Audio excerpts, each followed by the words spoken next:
In this video, we're going to be memorizing 3 John verse 4. So let's have a read of the verse. I have no greater joy than to hear that my children are walking in the truth. Let's read through that again. I have no greater joy than to hear that my children are walking in the truth. Okay, we can see on the screen there are a number of images. So let's go through and look at those images.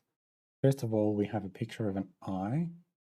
And then we also have the word joy written twice. And the joy that is written on top, meaning above the other joy, is crossed out. So those images represent I have no greater joy. Then we have an image in the middle of a person representing the elder. And you can see there are 2 little 2s, one above each ear. And these represent to hear. So this middle image represents the phrase to hear. And the third image we can see is the word truth. And inside it we have all of these little purple people walking around. And those little purple people are meant to be the children of the person who is in the middle. So that phrase is, my children are walking in the truth. So if we look at the 3 phrases together, I have no greater joy, the middle phrase, to hear, and the last phrase, my children are walking in the truth.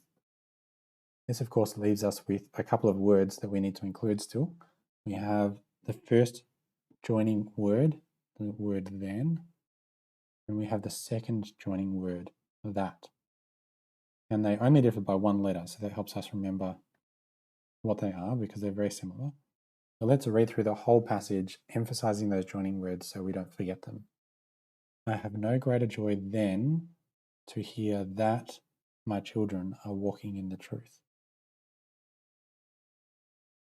Okay, what we're going to do here is we're actually going to write out the passage by first letter, and we're going to try and recite the passage looking at the first letter of every word rather than at the images or rather than at the text itself. And the main benefit of this is it helps us make sure we don't accidentally miss a word, or we don't say a word that's similar but not the correct word. So let's just read through the passage one more time, or the verse. I have no greater joy than to hear that my children are walking in the truth. So let's try and recite the verse by looking at those first letters only. I have no greater joy than to hear that my children are walking in the truth. Let's do that one more time. I have no greater joy than to hear that my children are walking in the truth. You might like to pause the video and practice either looking at the first letters or practice looking at the visuals. But that brings us to the end of this video. In the next video, we're going to be going through and revising 3 John verses 1 to 4 in a big video. We'll see you there.